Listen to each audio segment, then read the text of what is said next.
Bonjour chers amis, loué soit notre Seigneur Jésus-Christ.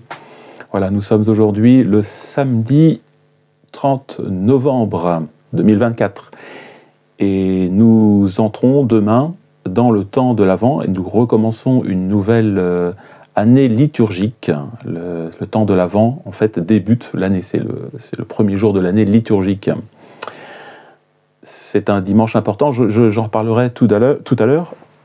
Mais auparavant, puisque ça fait longtemps que je ne suis pas intervenu ici sur cette chaîne, en raison du ministère et des occupations, et là je pense qu'il était un peu opportun de parler un peu d'actualité sur ce qui se passe actuellement dans le monde, pour avoir un regard chrétien, comprendre un peu ce qui se passe, la lumière de Dieu, et puis un regard aussi sur la fin des temps. Voilà, aussi je voudrais vous parler des signes précurseurs de la fin des temps. Y sommes-nous en train d'entrer dans ce temps apocalyptique? Voilà, je vous en parlerai tout à l'heure. Tout d'abord, une petite parenthèse, si on veut. Ceux qui souhaitent éventuellement avoir des nouvelles de la fidélité catholique, de la résistance catholique, voilà, vous pouvez vous abonner sur la chaîne Telegram. Voilà, Telegram, France Fidélité. Vous avez quelques nouvelles un petit peu, pas régulières, mais enfin assez fréquentes, des nouvelles de la tradition catholique. Vous avez aussi un site qui s'appelle Reconquista. C'est un blog plus exactement, donc vous pouvez le retrouver, Reconquista, c'est toutes les grandes nouvelles, et c'est un site qui a beaucoup d'informations, qui contient beaucoup d'informations depuis pas mal d'années. Voilà. Et puis pour ceux qui veulent avoir des horaires pour les offices, pour les messes, les lieux de la résistance catholique en France, au moins en France, parce qu'on est un peu partout dans le monde entier, vous avez aussi pareil ce blog, donc France Fidèle, voilà. France Fidèle, blog, vous avez en France, justement, c'est ça qui est intéressant, c'est que vous avez à peu près des messes à peu près partout dans les grandes parties de la France. Voilà. Évidemment, nous ne sommes pas très très nombreux, c'est ça qui est un peu dommage, donc les gens s'en plaignent. Alors on essaie de se déplacer un petit peu, mais voilà, vous avez quand même un petit peu des centres donc dans l'ouest de la France, dans le nord, jusqu'en Belgique. Vous avez aussi dans l'est de la France, dans le sud, sud-ouest, voilà, et le centre aussi, bien sûr. Voilà, je reparlerai justement de ces fameux bastions qui sont nécessaires justement dans cette fin d'un monde, hein, un peu comme la chute de l'Empire romain. Il y avait tous ces monastères qui maintenaient toute la civilisation, tout l'esprit de l'Église catholique. Voilà, donc n'hésitez pas, j'essaierai de mettre en dessous de cette vidéo tous les liens pour accéder à ces sites. Alors, tout d'abord, quelques nouvelles. On va s'arrêter un petit peu sur le plan religieux, parce que c'est le plus important. Hein. Souvent, les gens disent « Ah, c'est les aspects politiques, l'économie ». Non, non. Ce qui est le plus important, c'est pour nous la vie religieuse. Parce que c'est elle qui détermine notre éternité, notre relation avec Dieu, et c'est le plus important.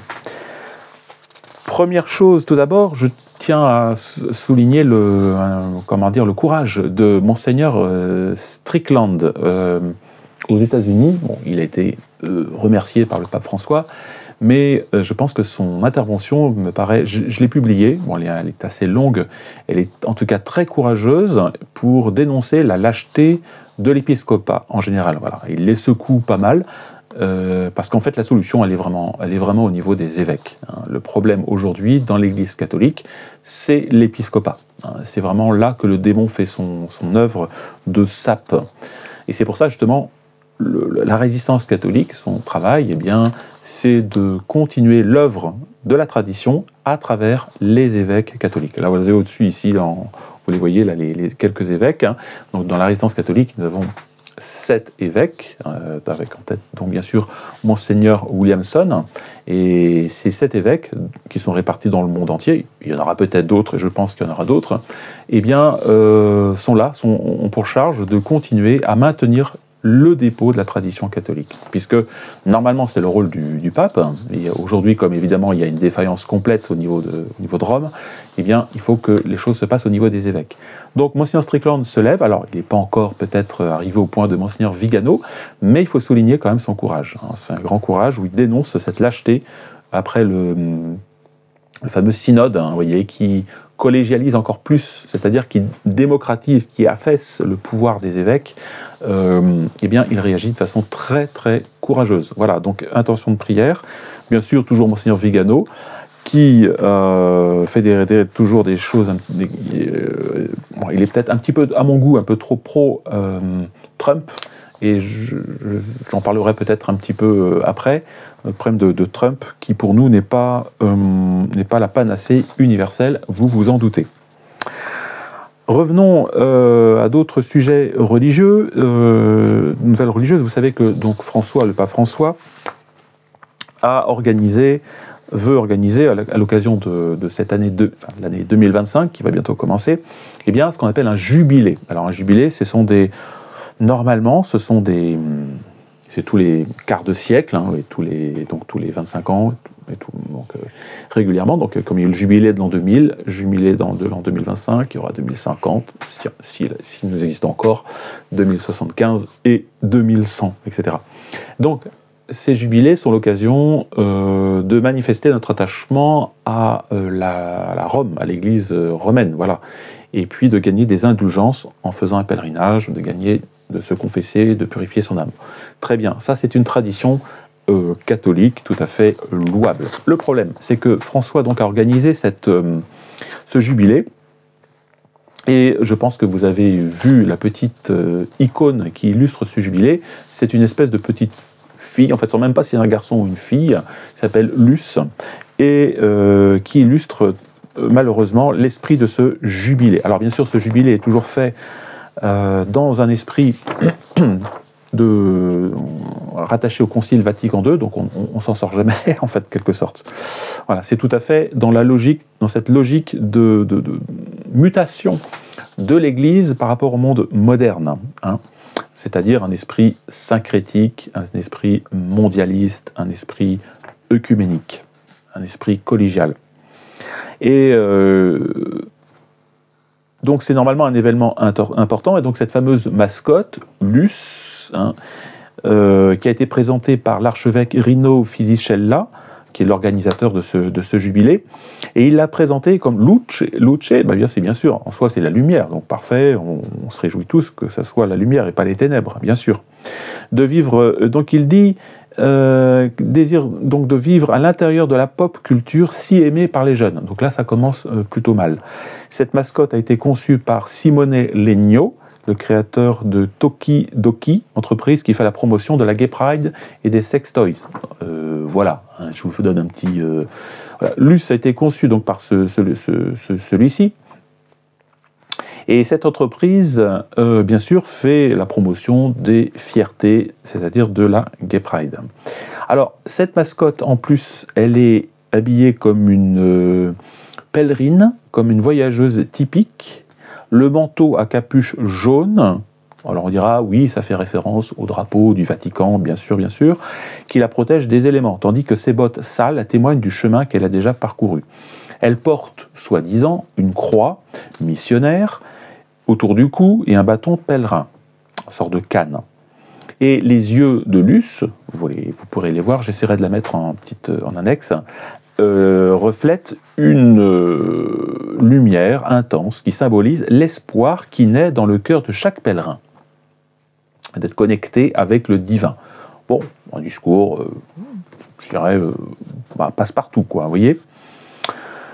Cette mascotte a aussi d'autres compagnons, ils s'appellent Fée, Xin et Sky, ainsi qu'un ange, Loubi, une colombe, Aura, et le chien Santino. Tous, bien sûr, vous remarquerez que tous ont des noms catholiques. Ben non, ils ont des noms de je ne sais quoi. Et donc cette mascotte représente, vous voyez, tout un monde. Hein. on pourrait dire qu'elle matérialise la vision bergolienne de cette Église synodale. C'est plus l'Église catholique qui est fluide, qui est mondialiste. Voilà. Et vous retrouvez à travers cette fille qui est un peu non-genrée, on ne sait pas si c'est une fille ou un garçon, vous avez une sorte de croisement entre Greta Thunberg, vous savez, avec son imperméable jaune, et Annabelle Montes, qui est une volontaire des ferryboats qui transportent les migrants, les fameux migrants. Elle a des cheveux bleus, et comme moi, vous voyez, j'ai bien sûr des cheveux bleus. Elle porte... voilà. Donc on a plus l'impression d'avoir un héros japonais, vous voyez, d'un manga japonais, plutôt que d'un fidèle catholique normal. Voilà. Et le bâton, alors le bâton, regardez-le bien, le bâton, c'est le clou du spectacle, ça ressemble plus à une fourche qu'à un bâton, vous voyez. Alors bien sûr, ils n'ont pas fait la fourche avec comme celle de Lucifer, mais on n'en est pas loin. Hein. Voilà. Enfin, ça fait plutôt fourche de sorcière. Voilà, donc finalement, cette mascotte illustre clairement le jubilé, l'esprit de Bergoglio, l'esprit qui règne actuellement à Rome. Et j'allais oublier le foulard vert, parce que voilà, il n'y a pas que ça, hein, donc il faut regarder un petit peu tout. Le foulard vert, qui est le symbole du féminisme pro-avortement. Hein. Le chien Santino, alors... Vous voyez, le chien Santino, c'est petit saint. Voilà. On se moque, vous voyez, c'est en gros, t'es un petit chien, quoi. T'as rien compris, t'as rien compris. Hein, toi, t'es un petit chien catholique et tu suis le lobby pro-avortement. Alors, un fidèle m'a demandé dernièrement, qui fréquente la fraternité Saint-Pédis, il m'a dit, monsieur l'abbé, qu'est-ce que je fais? J'ai envie d'aller à Rome, j'aime bien Rome, c'est joli, est-ce que je pourrais pas aller avec la fraternité Saint-Pédis qui veut, la suite à la demande du supérieur général et puis du supérieur de la fraternité Saint-Pédis en France, est-ce que je peux me joindre à ce pèlerinage? Je lui dis non, vous ne pouvez pas. Hein, ce pèlerinage est trop marqué de façon mondialiste et signé, vous voyez, il y a la patte du serpent, et voilà, vous ne pouvez pas faire d'un côté un jubilé de façon traditionnelle, et puis d'un autre côté aller à Rome comme si de rien n'était, fêter voilà, parce que vous allez cautionner, bien sûr, toute cette mascarade bergolienne. Voilà. C'est un peu comme, vous voyez, aujourd'hui, si on vous donne une pièce de monnaie avec l'effigie du démon d'un côté et puis l'effigie de Jésus-Christ de l'autre, vous dites non, je refuse la pièce. Moi, je ne veux pas mélanger. Vous voyez, voilà, c'est une pièce. Je veux une pièce qui soit entièrement traditionnelle, catholique. Voilà, je veux pas un mix entre le démon et le Christ. C'est pas possible. Voilà.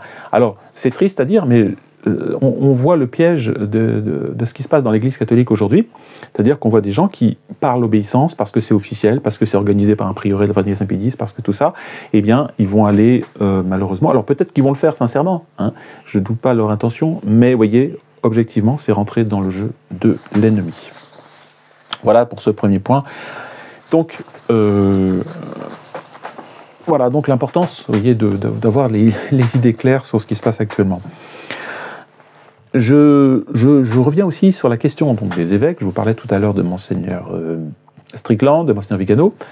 Donc, je vous dis, l'avenir de l'Église, c'est bien sûr l'épiscopat. Hein, et on voit bien qu'actuellement, donc aussi bien le Concile Vatican II, aussi bien tout ce qui se passe, le synode aujourd'hui, c'est une atteinte claire à l'autorité, à la liberté, au courage, je dirais, à la force, à la clarté des évêques. Voilà. Un évêque a une mission très particulière, d'abord d'enseigner librement la foi catholique, quelles qu'en soient les circonstances, quels qu'en soient les éléments. Voilà. Et on voit d'ailleurs dans les premiers siècles de l'Église, que ce soit les papes de Rome, que ce soit tous les évêques vraiment catholiques, on voit qu'ils sont quasiment tous martyrs. Pourquoi? Parce que justement, ils prêchent la foi. On voit Saint Martin, vous voyez, Saint Martin qui est obligé à un moment de... il n'a pas été martyr, mais il a été bien embêté par les païens, parce que le rôle de l'évêque, c'est d'enseigner la foi, voilà, et de l'enseigner ex auditu, c'est-à-dire pas seulement comme ça, en passant, mais vraiment en prêchant fortement la foi traditionnelle, la foi en Jésus-Christ, la foi en l'Évangile, la foi au Messie. Et puis, bien sûr, quitte à accepter bien les épreuves qui découlent de cela. Voilà.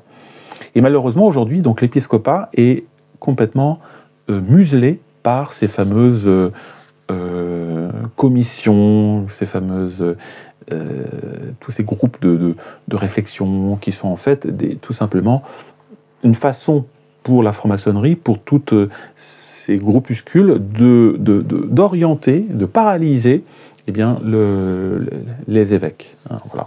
Quand un évêque commence à être trop traditionnel dans un diocèse, quand il commence à dire bah tiens, la messe traditionnelle, oui, tout ça, qu'est-ce qui se passe? On l'a vu par exemple à Quimper, hein, vous avez un groupe de prêtres, un groupe de, je sais pas quoi, de laïcs, qui commence à dire oh non, la tradition, c'est pas bien, tout ça, qui fait pression sur l'évêque, qui finit par céder. Voilà.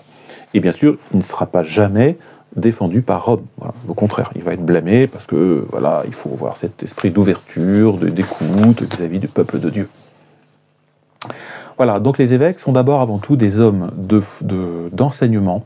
Voilà, ce sont aussi des hommes de gouvernement. Hein, et donc dans le gouvernement, ils doivent gouverner librement, hein, c'est-à-dire de pouvoir, comment dire, soit encourager, soit sanctionner, soit tout ce qui va dans le sens du respect de la tradition. Voilà. Et c'est triste à dire, mais on voit aujourd'hui aussi bien des prêtres, des laïcs qui font n'importe quoi et qui ne sont jamais sanctionnés. Et inversement, on voit des prêtres courageux ou des laïcs hein, qui défendent, qui font la promotion de la foi, qui travaillent pour la conversion des musulmans, etc., et qui sont sanctionnés par les évêques. Donc voilà l'importance des évêques, et c'est pourquoi Monseigneur Lumson a sacré donc 6 évêques, hein, je le répète, peut-être certains diront oui on le sait, mais c'est l'avenir de l'Église. Hein. L'avenir de l'Église, c'est d'abord l'épiscopat. Alors, ces évêques sont maintenant de la tradition ou de la résistance, sont répartis dans le monde entier. Vous en avez aux États-Unis, Monseigneur Zneras, en Amérique latine, Monseigneur Thomas d'Aquin, en France, vous avez Monseigneur Morgan, avec Monseigneur Faure aussi. Vous avez en Irlande Monseigneur Baligny, en Pologne Monseigneur Stopnicki, voilà, etc. Je pense qu'il y en aura d'autres, voilà, étant donné les circonstances dans lesquelles l'humanité va maintenant se trouver. Hein. Il faut quand même être réaliste en se disant que nous n'allons pas vers des jours faciles, hein, que les chrétiens seront de plus en plus persécutés, contrôlés, on le voit, hein, aussi bien côté américain que côté russe, hein, il y a une volonté de contrôle numérique, une numérisation, et ça ne va pas dans le sens de la liberté, hein, spécialement des chrétiens, des catholiques. On le voit, persécution administrative dans tous les pays. Et donc, dernièrement, l'Afrique aussi est concernée, puisque Monseigneur Morgan est allé au Nigeria, pourtant un pays quand même assez... où les chrétiens souffrent beaucoup, hein, grâce à un confrère, l'abbé Ndongondo, vous voyez, qui est au Gabon et qui fait un bel apostolat. Et donc il a pu se rendre là-bas, visiter cette communauté fervente et courageuse, oui, nigériane, avec des prêtres. Voilà, donc je pense que la tradition catholique, vous voyez, sera bien défendue par les Africains. Ils ont des qualités religieuses tout à fait remarquables, donc prions pour eux. Voilà, alors je reviens sur la question justement aussi des bastions, parce qu'on va dire, mais monsieur Abbé, puisque aujourd'hui les évêques, le pape en tête, eh bien, paralysent la vérité ou la tradition catholique, comment on doit s'organiser ? Comment on doit faire ? Alors bien sûr, déjà résister, rester libre par rapport à ces autorités romaines, c'est la première condition, c'est ce que Monseigneur Lefebvre disait, hein, tant que on n'aura pas un pape parfaitement catholique, eh bien on ne peut pas se remettre entre les mains de ces gens-là. Pas d'accord canonique, c'est pas possible, vous voyez, tant que dans la tête de ces gens-là, c'est toujours la soupe. Bon. Donc nous sommes dans le temps, ce qu'on appelle des bastions. Et pour l'instant, c'est un peu, comme je vous disais tout à l'heure, l'effondrement de l'Empire romain. Voilà. Et qu'est-ce qui s'est passé à ce moment-là ? Eh bien, toute la vie catholique s'est concentrée autour essentiellement des monastères, vous voyez, qui ont été fondés partout en France et puis en Europe, hein, voilà, et monastères bénédictins en particulier aussi. Et la chrétienté s'est forgée autour de cela. Voilà, et souvent, c'était des pères abbés ou des évêques. Donc, aujourd'hui, c'est le temps des bastions. Il faut revenir à cela. Qu'est-ce que c'est que ces bastions? Ça peut être soit un prieuré, vous voyez, comme j'ai ici à Saint-Aignan, comme ça peut être aussi partout. Il y a d'autres prieurés en France, des confrères qui sont à gauche et à droite, ou alors des petites sociétés. Des petites sociétés religieuses, comme vous avez les dominicains, vous avez le séminaire de Monseigneur Baligny, le séminaire de Monseigneur Faure. C'est des petites communautés de prêtres qui ensuite vont rayonner à partir de ce centre. Voilà. Mais on ne peut pas envisager pour l'instant de grandes structures. Voilà. Je pense que certains rêvent de refaire un peu ce qu'on a connu dans la Fraternité Saint-Pédis. C'est illusoire. Pourquoi? La raison, c'est très simple, c'est ce que j'écris. Parce que une grande structure, d'ailleurs, qui chapeaute tout, ça serait pas catholique dans le sens où l'Église a toujours souhaité, des différentes communautés. Bon, il peut pas, voilà, il y a qu'une seule autorité valable dans l'Église, c'est le pape et les évêques. Si une autre autorité je sais pas quoi, veut tout chapeauter et une sorte d'association mondiale veut tout chapeauter, eh bien là on n'est plus dans l'Église catholique, voilà, c'est autre chose. Donc il faut des bastions. Et c'est le père Calmel justement qui avait compris ça. Il dit puisque l'autorité suprême s'effondre, vous voyez, puisqu'il y a un problème d'autorité à Rome et même au niveau des diocèses, eh bien il faut que celui qui veut garder la tradition, il garde justement une autorité. C'est-à-dire le prêtre, ici la religieuse, le père de famille, ils ont une autorité, il doit la garder, il doit garder sa liberté de continuer sa mission pour pouvoir prêcher, pour pouvoir accomplir sa mission jusqu'au bout de sa grâce d'État. Voilà. Alors il peut pas faire, par exemple un prêtre ne peut pas faire ce que fait un évêque, mais il doit faire au moins tout ce qu'il peut, tout ce qui est dans son pouvoir de prêtre. Un père de famille, pareil aussi, doit veiller au respect de la tradition dans sa famille. Voyez, il a cette liberté, il a ce droit, il a ces facultés. Voilà, c'est le principe donc de subsidiarité. C'est très très important dans l'Église. Il faut que chacun, là où il est, maintienne l'autorité que Dieu lui a départie. Voilà, c'est vraiment capital pour continuer. Et si à tous les niveaux, chacun vit ou respecte l'autorité qui lui a été donnée, ni plus ni moins, eh bien, on aura de facto un jour des autorités plus élevées, par exemple des évêques, et même un jour un pape qui aura, qui reviendra naturellement. Vous voyez, il faut que chacun à son niveau fasse ce qu'il doit pour mériter un jour une autorité suprême qui soit à la hauteur de sa charge. Voilà. Si déjà un prêtre ne fait pas ce qu'il doit, si un père de famille ne fait pas ce qu'il doit, comment espérer ensuite qu'on ait un évêque et même un pape catholique? C'est pas possible. C'est pas possible. Voilà, bien sûr, le bon Dieu peut toujours permettre qu'il y ait une autorité supérieure qui arrive miraculeusement. Mais c'est pas dans l'ordre des choses. L'ordre des choses, c'est que les choses se font d'abord parce qu'il y a tout un tissu social, un tissu chrétien, catholique, qui est cohérent, qui vit de façon cohérente dans la foi et dans la tradition. Voilà donc pour ce qui est des nouvelles religieuses. J'en rajoute une dernière, enfin quand même, qui est importante. C'est, alors certains, je défends régulièrement l'œuvre de Maria Valtorta, l'évangile tel qu'il m'a été révélé. Voilà, ici c'est à l'envers, mais bon, peu importe.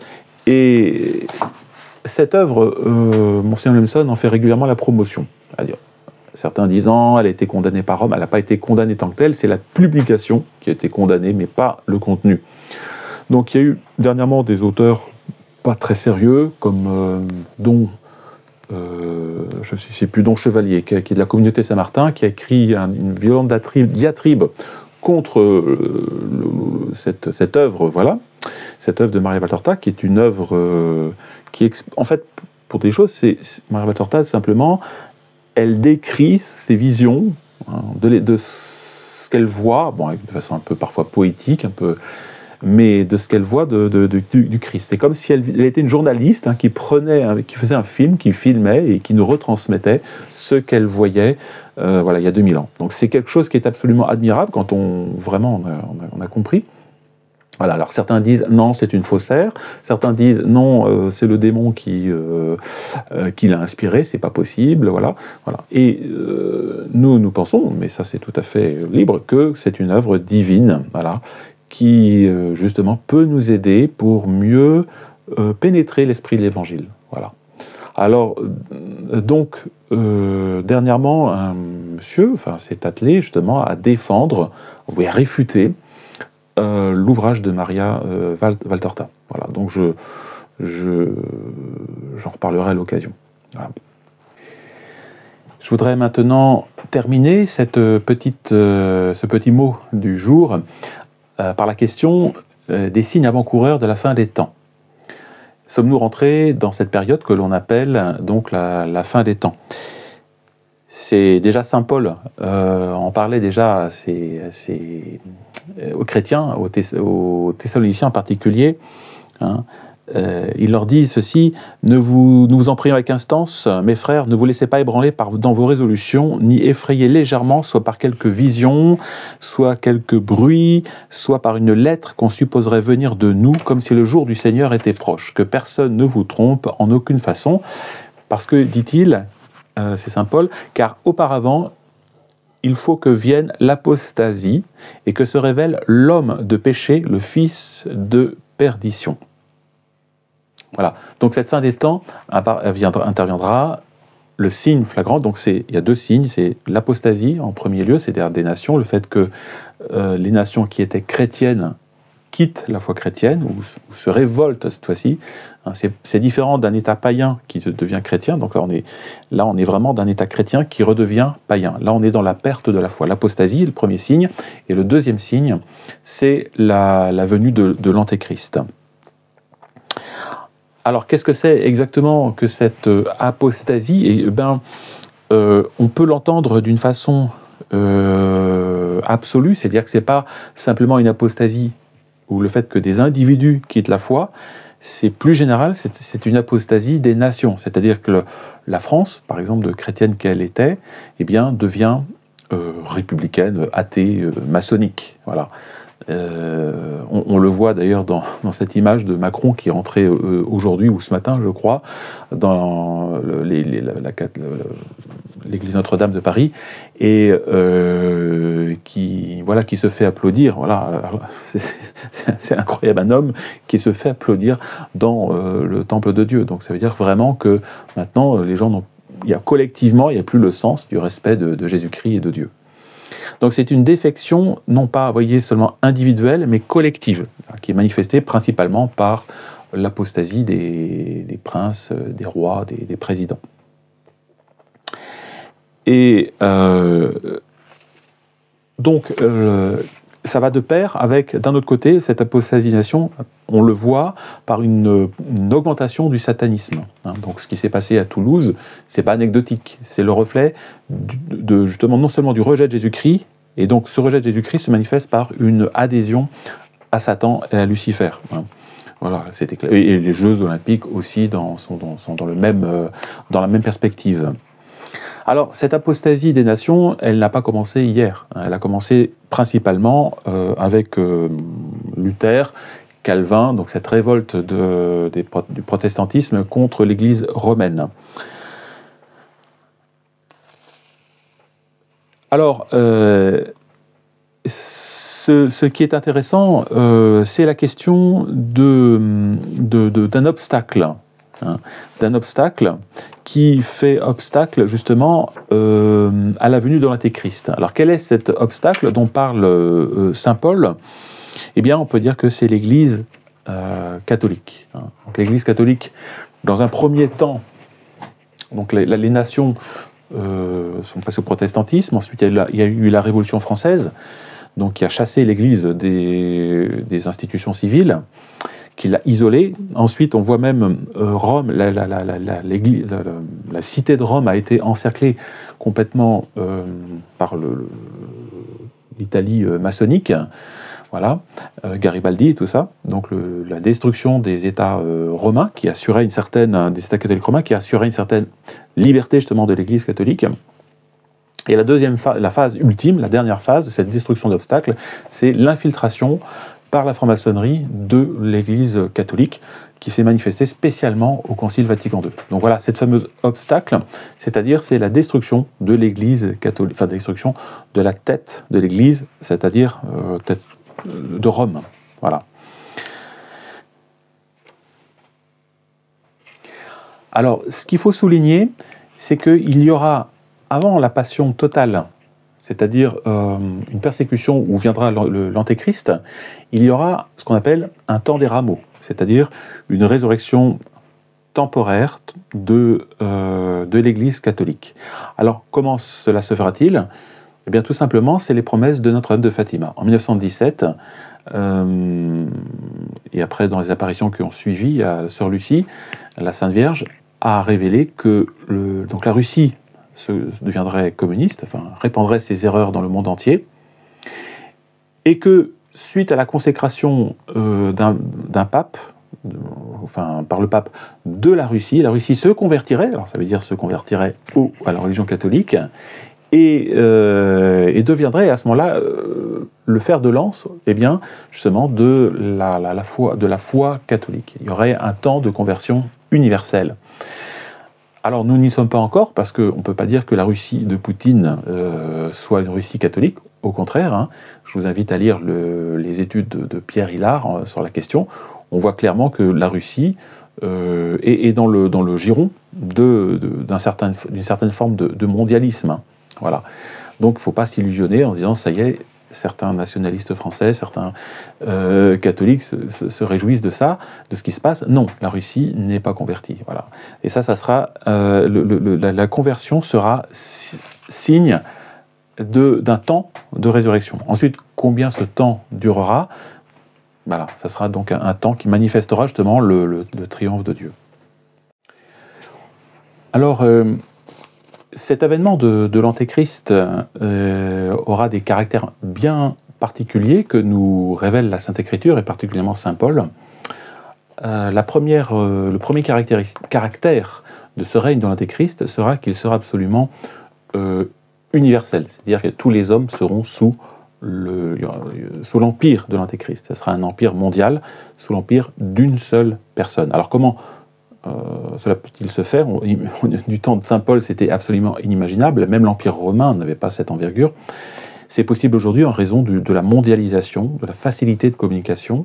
Hein, on voit bien même la numérisation des communications, la rapidité des communications rend possible ce centralisme qui sera le propre du caractère de l'Antéchrist.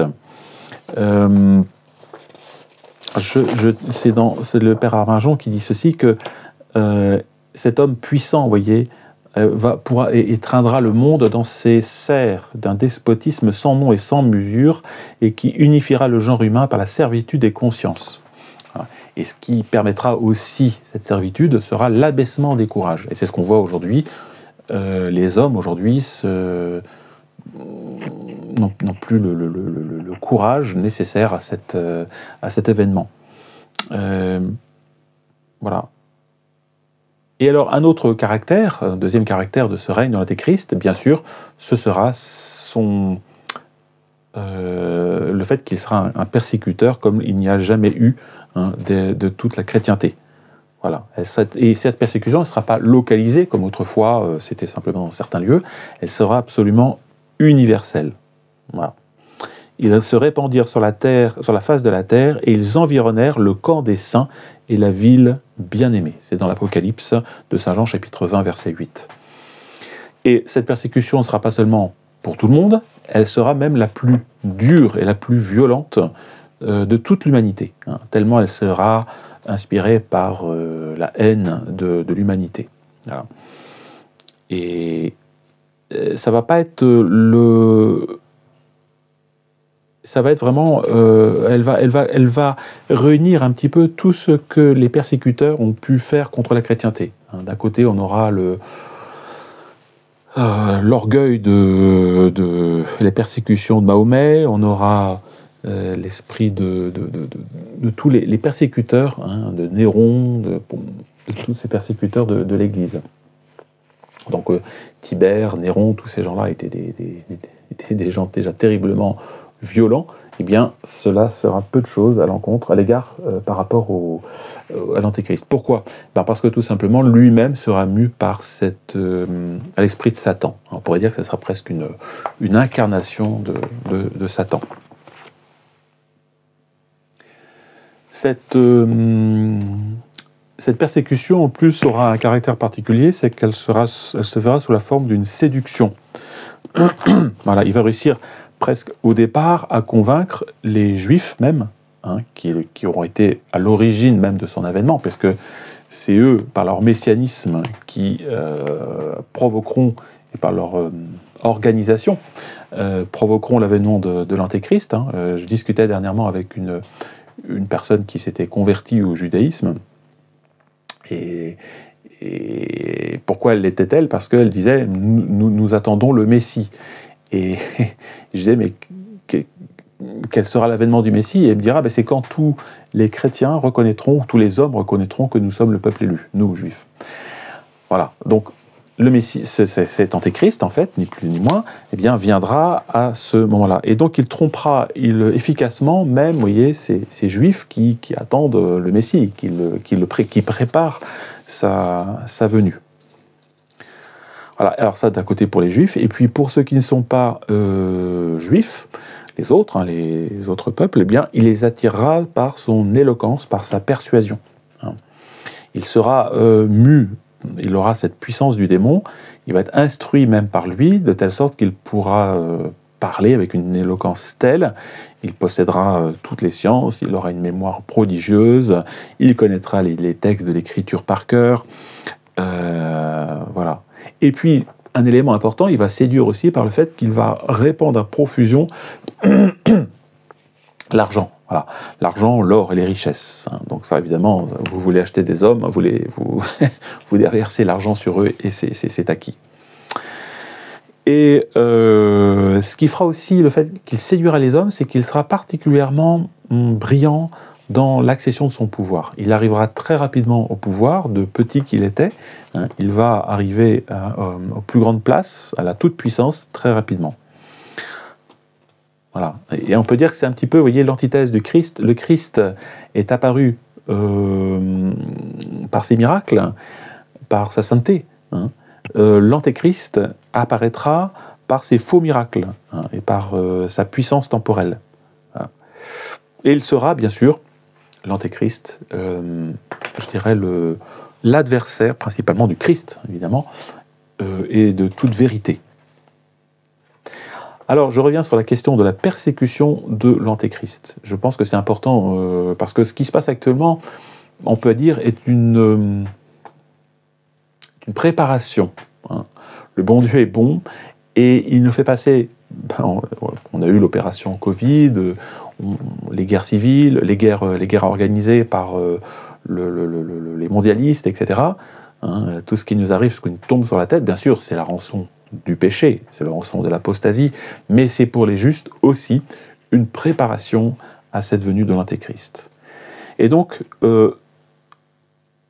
voilà ce que dit notre Seigneur lui-même. Hein. Il nous dit « Alors la tribulation sera grande, telle qu'il n'y en a jamais eu depuis le commencement du monde jusqu'à présent. » Voilà. Alors pourquoi? D'abord parce que on peut imaginer, il y aura la puissance. On voit actuellement, par exemple, la puissance des armes, la puissance de la psychologie des masses, comment on fait pour manipuler les masses, comment on fait pour les tromper. Et puis aussi parce que c'est la malice du démon. On pourrait dire que le démon est d'une malice extrême, hein, au-delà de tout ce qu'on peut imaginer, et que là, on sera confronté directement à cela. Et c'est saint Cyril qui parle de cet événement en disant qu'il y aura alors une multitude de martyrs plus glorieux et plus admirables que ceux qui combattirent jadis contre les lions dans les amphithéâtres de Rome et des Gaules.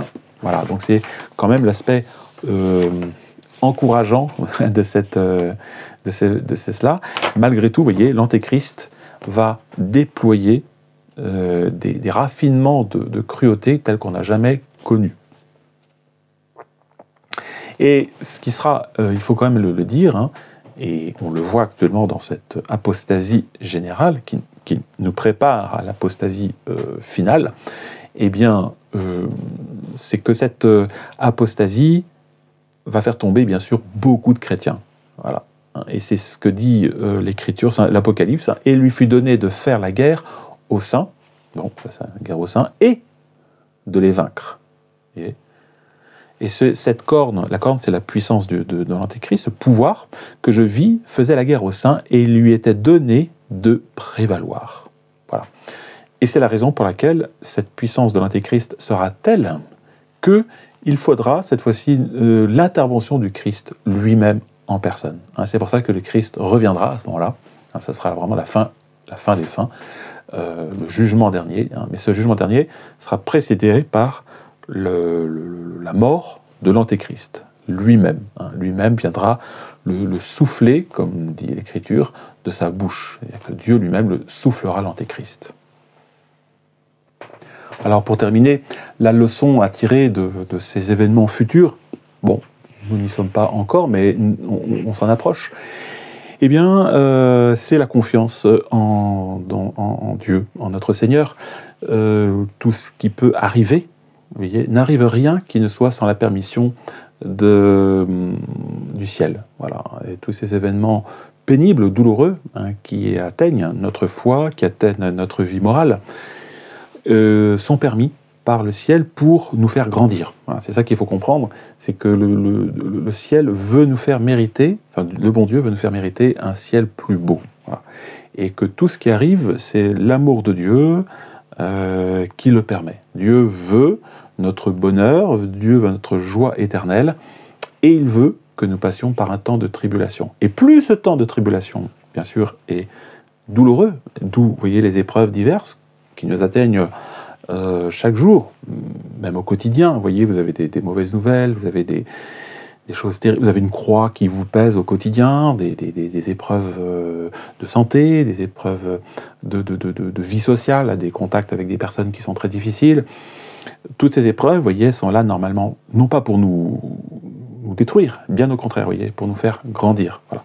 Évidemment, tout dépend de notre réaction.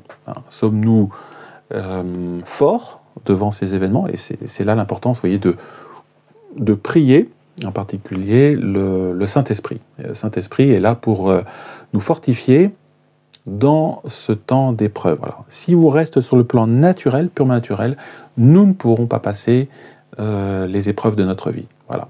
Pensez à Sainte Thérèse de l'Enfant Jésus, justement à la fin de sa vie, qui disait, au moment où elle agonisait, où Dieu la préparait au ciel, elle dit, je ne savais pas qu'on pouvait endurer de telles souffrances. Voilà. Et c'est par la grâce de Dieu, eh bien, que nous passerons toutes ces épreuves et que nous arriverons au ciel que Dieu nous destine à tous. Voilà, je vous laisse sur ces paroles, et puis je vous souhaite un bon dimanche par avance, et puis je vous dis à bientôt, peut-être à la semaine prochaine.